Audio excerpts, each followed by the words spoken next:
ধরে টানা বৃষ্টি আর জলমগ্ন কালনা শহরের বিভিন্ন এলাকা, যার মধ্যে সবথেকে বেশি অসুবিধার মধ্যে পড়েছেন কালনা শহরের ৯ নম্বর ওয়ার্ডের যুগিপাড়া এলাকার মানুষজনেরা। এলাকার রাস্তার পাশাপাশি রাস্তা পেরিয়ে বেশিরভাগই ঘরে ঢুকছে জল। এই সমস্যা শুধু একবারের নয়, বিগত ২০ বছরের উপর ধরে এই সমস্যার মধ্যে পড়ছেন এলাকাবাসীরা। এদিন রবিবার বেলা ১২টা নাগাদ স্থানীয় এলাকাবাসীরা জানান, নিকাশি ব্যবস্থা ঠিক নেই এলাকায়, ঠিক মতন ড্রেন পরিষ্কার করা হয় না, যার ফলেই এই সমস্যা।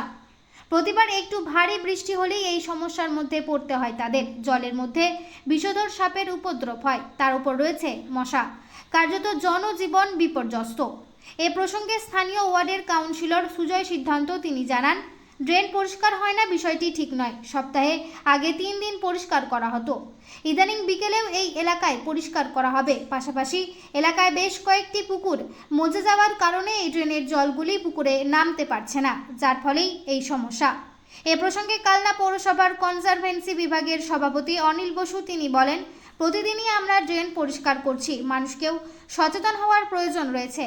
অনেক মানুষ বাড়ির নোংরা ড্রেনে ফেলছেন, কারোর বাড়ির নারকেল গাছ, কারোর বাড়ির খেজুর গাছ কেটে সেই পাতা ড্রেনে ফেলে দিচ্ছেন, এমনকি নিষিদ্ধ প্লাস্টিক ব্যবহার করা সেগুলো জেনে ফেলছেন তারা, আর সেই কারণেই এই সমস্যা। Report Syed Abu Jafar, MBS news. আপনাদের কতদিন ধরে কাটাচ্ছেন? ও মোটামুটি 30 বছর ধরে। হ্যাঁ, 30 বছর ধরে, 30 বছর তাহলে ছোট থেকেই। এই যে আপনার এত উন্নয়ন, এত কিছু, কিন্তু এখানে কি উন্নয়ন সেরকম হয়েছে? আমাদের এই ওয়ার্ডের তেমন কোনো কাজই হয়নি আমাদের এই জায়গায়। আর যে কাউন্সিলর আছে, কাউন্সিলরকে বললো, কাউন্সিলর শোনে না।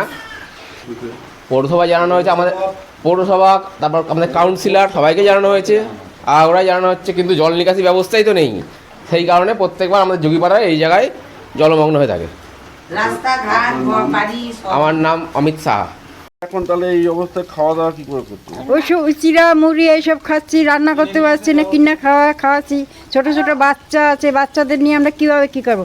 আমরা পৌরসভায় জানাইছি, কমিশনারে জানাইছি, কই কিছু কথা। বৃষ্টি কমুক, হয়ে যাক, ভোট আসলে সবাই আসে, ভোট গেলে আর কোনো কথা বলছে না। এখানে কি মানে আপনার নাম? আমার নাম পুতুল সাহা। কি মানে কি অবস্থায় আপনারা আছেন, এই বিষয়টা যদি বলেন। এই বৃষ্টি হলে আমাদের এখানে গঙ্গার জল বেড়েছে, গঙ্গার জল যাবে, সেসব কোনো ব্যাপার নেই। আমাদের বৃষ্টি হলেই বিগত 20 বছর ধরে আমরা এরকমই ভুগছি। এই যে এই ড্রেনটা দেখতে পাচ্ছেন, এই সামনে যে ড্রেনটা রয়েছে, এটা হচ্ছে মেন ড্রেন, কালনা পৌরসভার জল পাস হওয়ার মেন ড্রেন। কিন্তু বিগত 15 বছর ধরে এই ড্রেনের কোনো কাজ করা হয় না। ড্রেনের পয়সা আসলেও বলে যে পয়সা এসছে, করে দেওয়া হবে, কিন্তু কোনো মাটি তোলা থেকে শুরু করে কোনো কাজই হয় না। যেটা দিয়ে মেই জলটা গিয়ে পাস হবে, যে বেহুলা নদীতে গিয়ে পড়ে, বিগত 20 বছর ধরে কোনো ড্রেনের কোনো কাজ হচ্ছে না। এই ঘরের অবস্থা, কল তো আরও জলের তলায় পড়ে রয়েছে, খাবার জল কিনে খেতে হচ্ছে। ভোট আসলেই শুধু বলে হ্যাঁ আমরা ভোটটা হোক করে দিচ্ছি, ভোট আসলেই শুধু বলে ড্রেন পরিষ্কার করব, পুকুর পরিষ্কার করব, কিন্তু কোনো করার কোনো নাম নেই। আপনার নাম? আমার নাম অরিজিৎ সাহা। কাউন্সিলর হিসেবে কি বলবেন? নর্দমাগুলো যে সংস্কার হয় না, এটা বলা ঠিক নয়।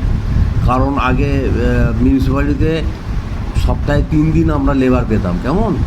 এখন আমরা সকালে লেবার পাচ্ছি 3 দিন সপ্তাহে, আবার বিকেলেও 3 দিন পাচ্ছি। জাস্ট গত সপ্তাহ থেকে আমরা সবাই বলার পর আমাদের SI সাহেব এবং চেয়ারম্যান মহাশয় এইটা করেছেন, এবং তার ফলে আমার মনে হয় না আর কোথাও কোনো নর্দমা খুব একটা হবে।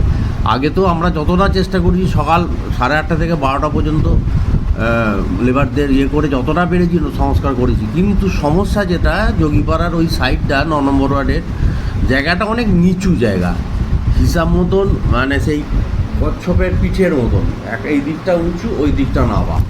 এইবারে আমরা রাস্তা আবার সংস্কার হবে, আমরা টোটাল মাপজোপ করে নিয়েছি। যত ঢালাই রাস্তা ছিল বা যেগুলো 2-1 জায়গায় একটু আধটু ঢালাই রাস্তা নেই, সেগুলোও হবে। আমরা সব রেডি হয়ে কলকাতায় পাঠিয়েও দেওয়া হয়েছে।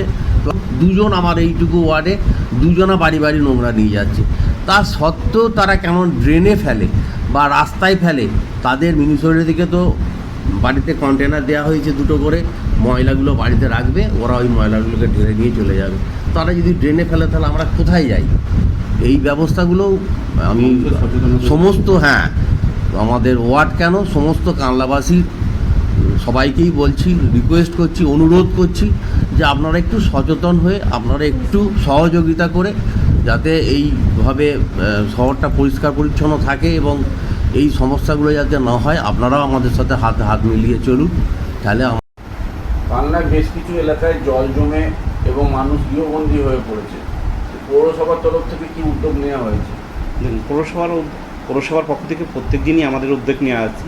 প্রত্যেক দিন আমরা পরিষ্কার করি। কিছু পুকুর আছে, সেই পুকুরের ধারে অনেকে বাড়ি করেছে, সেই বাড়িগুলো নিচু বাড়ি, সেই সমস্ত বাড়িতে হয়তো পুকুরের জলটা উঠেছে।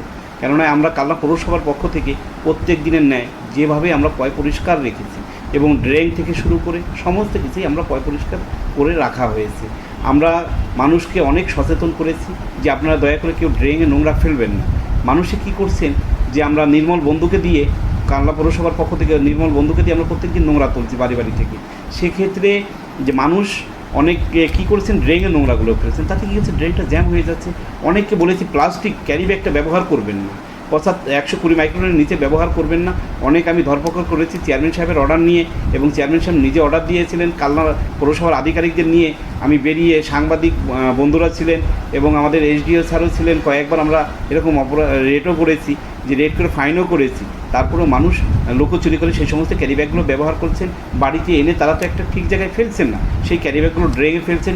ড্রেনে গিয়ে সেই সমস্ত জমা হয়ে ড্রেনটা বন্ধ হয়ে যাচ্ছে, জল পাস হতে অসুবিধা হচ্ছে। কিন্তু আমরা প্রত্যেকদিন পরিষ্কার করছি, প্রত্যেকদিন ক্লিয়ার করার জন্য একদম স্বতঃস্পষ্টভাবে আমরা পরিশ্রম দিয়ে যাচ্ছি। আপনি আজকে দুয়ারে দুয়ারে গিয়ে নোংরা তুলছি নির্মল বন্ধুকে দিয়ে, তারপরে নিজেরা ট্রাক্টর দিয়ে নিজেরা পরিশ্রম করছি এই পুকুর